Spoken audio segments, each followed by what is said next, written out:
अगर 2 दिन पहले ये आ जाती खबर तब तो पता लग जाता क्या होता है।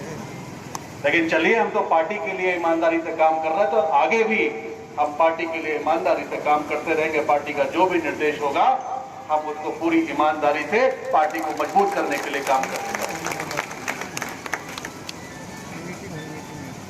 मुझे लगता है आज भी हरदोई में कुछ नेताओं को गलतफहमी है कि हम लोग उनके बदौलत चुनाव जीतते हैं या लड़ते हैं। मैं उन लोगों से, उन नेताओं से ये कहना चाहता हूं,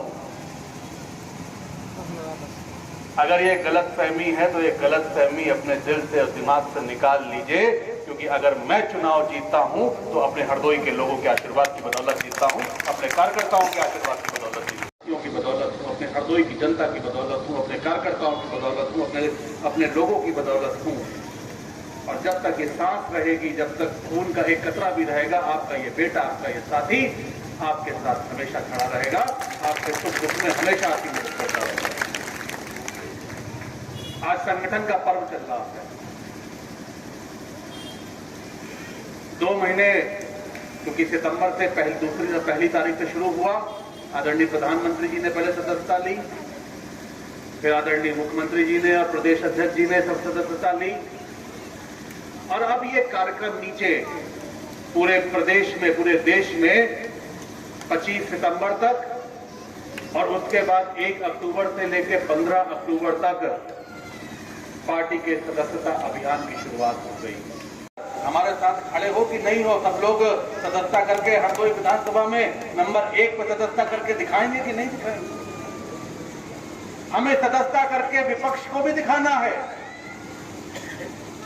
कि जिस नैरेटिव को, जिस झूठ को उन्होंने जनता के बीच में फैलाने का काम किया था, जनता अब झूठ में आने वाली नहीं है। जनता अगर आज किसी के साथ खड़ी है तो आदरणीय मोदी जी के साथ, आदरणीय योगी जी के साथ, भारतीय जनता पार्टी के साथ खड़ी हुई है। मैं तो कांग्रेस पार्टी के लोगों से कहना पूछना चाहता हूं, उन्होंने महिलाओं से वादा किया था, तो महिलाएं जानती होंगी, कांग्रेस के लोगों ने कहा था कि 8,000 साढ़े 8 हजार रुपए खटा के उसमें खाते में आएंगे। कहा था कि नहीं कहा था? देश की महिला था, बताओ आए खाते में 8,500 हजार रुपए? बताइए आप लोग, आए 8,500 हजार रुपए खाते में किसी के, किसी महिला के? और मैं तो पूछना चाहता हूं कांग्रेस पार्टी के लोगों से, जिन प्रदेशों में उनकी सरकार है, चलो तुम ये भी कह सकते हो कि उत्तर प्रदेश में हमारी सरकार नहीं है, हम कहते कर रहे हैं देश में हमारी, जिन प्रदेशों में आपकी सरकार है, क्या उन प्रदेश की सरकारों ने उन प्रदेश में रहने वाली महिलाओं के खाते में 8,500 हजार रुपए भेजने का काम किया कि नहीं किया? जरा आप भी इसका जवाब देश की जनता को देने का काम करो। केवल झूठ बोलना, केवल झूठे वादे करना और जनता को गुमराह अगर आप लोगों करने का काम किया है, ये एक बार तो चल सकता है, लेकिन हर बार ये नहीं चलता है।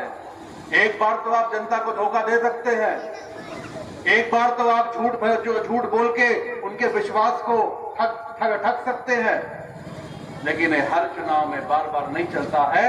और जिस झूठ को आपने 2024 को जीतने के लिए, जिस झूठ को आपने फैलाया और जिस कारण शायद आप लोगों की देश में कुछ सीटें बढ़ी भी, लेकिन आने वाले चुनाव में उत्तर प्रदेश की जनता कभी आपको माफ नहीं करेगी, और खासतौर से हमारी माताएं बहनें कभी आपको माफ नहीं करेगी। आपको इसकी सजा आने वाले चुनाव में जरूर मिलेगी। इंडिया की हिम्मत हो जो हरदोई में अराजकता फैला दे, जो हरदोई में किसी हमारी माता बहन को, किसी हमारे हरदोई में रहने वाले हमारे लोगों को छू भी ले। और यही लोग कहते हैं कि आप लगातार जीतते कैसे चले आते हैं। मुझसे तो कई लोगों ने पूछा, विधानसभा में कई हमारे लोगों ने पूछा कि आखिर कारण क्या है कि हर चुनाव में आप जीत जाते हैं। आप चौथी पीढ़ी है अपने परिवार में, लगातार हरदोई से आप जीतते चले आ रहे हैं। नहीं तो आमतौर पे 1 चुनाव 2 चुनाव जीतने के बाद तीसरा चुनाव जीतना मुश्किल हो जाता है, लेकिन आप लगातार, आपके पिताजी 7 बार जीते, 8 बार जीते, आप चौथी बार आप विधायक हैं, आपके दादा भी 2 बार विधायक रहे, परदादा भी यहाँ से विधायक रहे। क्या कारण आप लगातार जीत रहे हैं? मैंने कहा आइए हरदोई आपको बताते हैं, हरदोई के लोग बताएंगे कि हमारे जीत का कारण क्या है। हमारे जीत का कारण केवल एक है कि लोगों के मन में ये विश्वास है कि जब तक उनका ये बेटा, उनका भाई उनके साथ खड़ा है, उनका कोई बाल बांका नहीं कर पाएगा, उनके सम्मान को कोई चोट नहीं हो पाएगी, उनके सम्मान को कभी आंच नहीं आ पाएगी। यह विश्वास हमारे लोगों के दिल और दिमाग में है और यही कारण है कि लगातार जनता का विश्वास और उनका प्यार और समर्थन हमें मिलता चला है।